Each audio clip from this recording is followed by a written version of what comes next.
Welcome to episode 13 of the Self-Care 101 podcast with your host Puja McClymont, talking all things well-being, how to get unstuck, build more confidence and feel more fulfilled. Thank you so much for listening today. On this episode, I'm going to talk about how we can manage change more effectively. I've spent the last month pretty much horizontal. It has been a miserable November. I don't think I've ever been so unwell in my entire life. It's been very, very odd.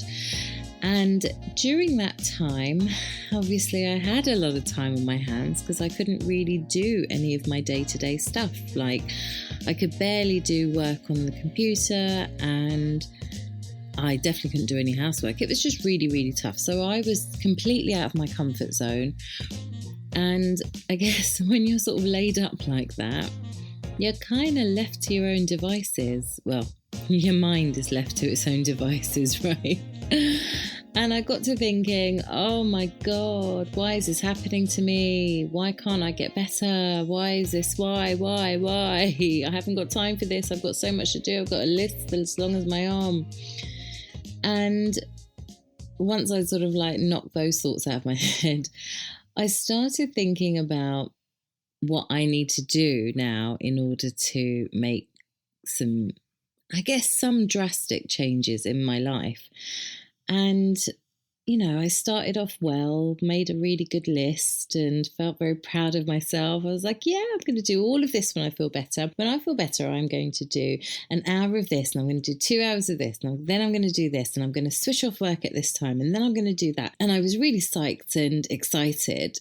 And I was like, right, as soon as I'm better. But every single week, I was getting better, but not better enough to be able to do the things on my list, unfortunately. So I've struggled this month with actually getting to implement them. And I'm still in that state of, okay, as soon as I'm better, because would you believe it? I pulled a muscle a week ago, and it is excruciating. And, if any of you have pulled a muscle in your back before, you can attest to how annoying that is. So then I lost another week or so, or two, of November.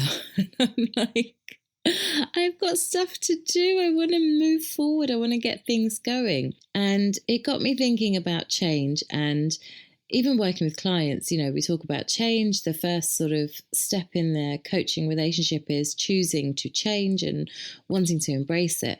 And I know it's hard, but when I was sort of put in the position myself this month with all the changes that I want to make, I was like, yeah, I can't do this whole all or nothing mindset with these changes, because some of these changes are really big lifestyle changes. So I was like, right, I'm going to have to break it down, do one thing a week, just like I would say to my clients, and take it from there. So I've been busy making a very, very serious list, and I thought a little bit more about how we all kind of perceive change. Like, don't you think some people kind of like it, some people don't like it? I've always been someone who likes it, but I don't know. It just got me thinking, and I thought, why don't I share some ways to manage change more effectively? So, like I said just now, there's basically two schools of thought, right, when it comes to change. So you either love it or you loathe it. But change is inevitable. So no matter what the change is, whether you're in control or not, change is going to occur. And we've kind of got to deal with it. Now, most of the loathers of change, they've got difficulty with it because there's a fear of the unknown. And that's understandable. But if we plan for and prepare for the potential outcomes of that change, we can actually start to reduce the overwhelm and anxiety associated with it. Did you know?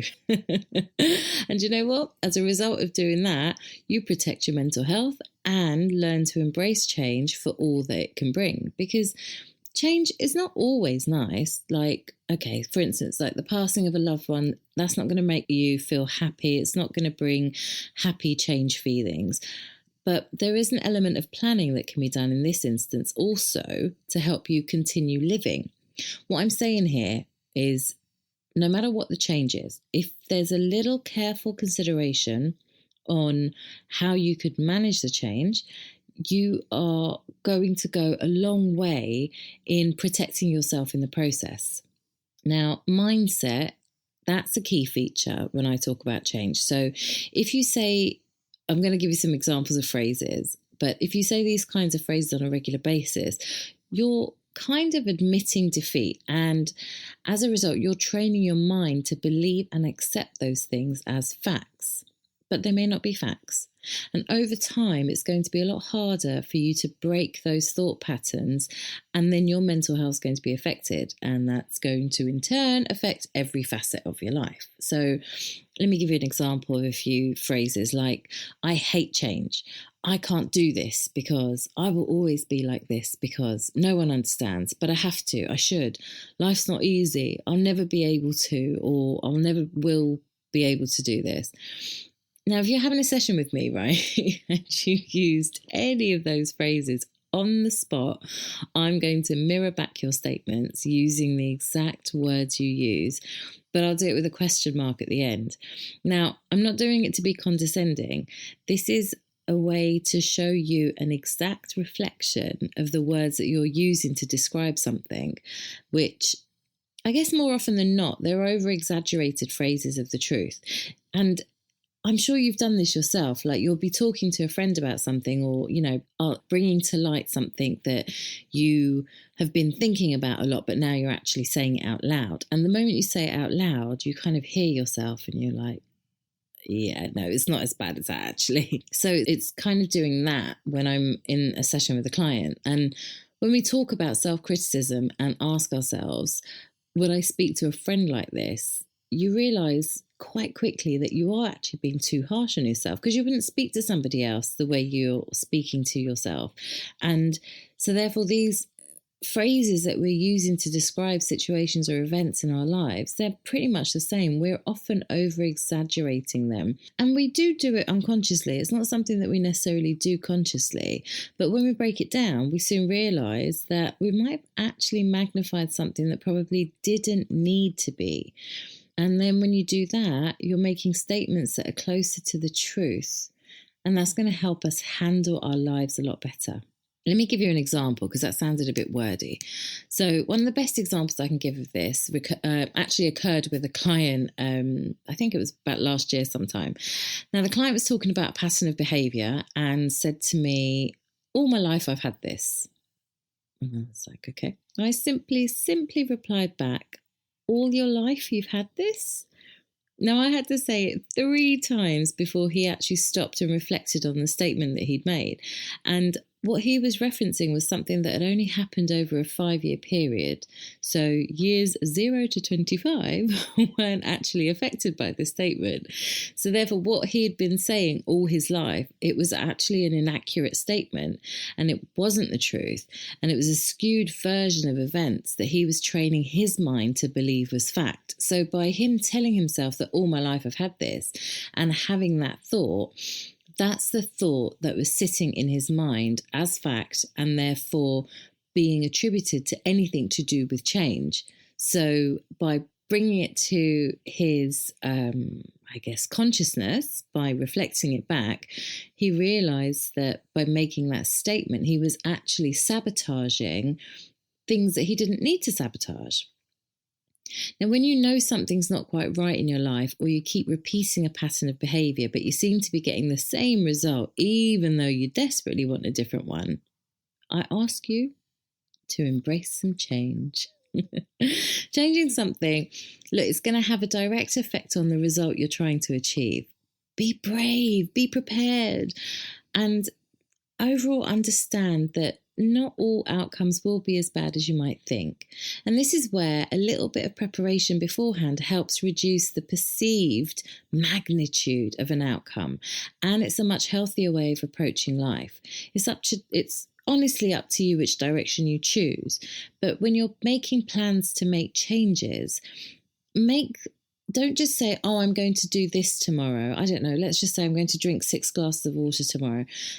That might be something brand new for your life, but also within that, what's going to happen if you don't drink the 6 glasses? Are you going to be okay? Are you going to manage? Are you going to try again? Write all of that down, because then when you actually come to make the change, it starts becoming a lot easier and less overwhelming, I guess. Because sometimes when you're making changes, you're generally making changes for the better, but it can get quite overwhelming. And then if you're overwhelmed, you're less likely to actually stick to those changes. So have a little think about that, if that made any sense. And think about how you can plan for the outcomes of the changes that you're looking to make. Believe me, I am doing this as we speak. That's why I was inspired to do this podcast this week, because I'm looking at all the changes that I need to make. And some of them, like I said, are quite big, they're quite drastic. So I need to be realistic with them, because I do want to implement them. I do want to make those changes. But if I'm not kind to myself or realistic or truthful about what would happen if I don't achieve everything, then I'm less likely to actually make those changes. And I know how important it is for me to do so. Thank you so much again for listening today. If you enjoyed this episode, then please subscribe to the Self-Care 101 podcast. For more tips and tricks, head over to my website, franklycoaching.com, or for daily inspiration, you can follow me on the socials at Frankly Coaching. Talk to you soon.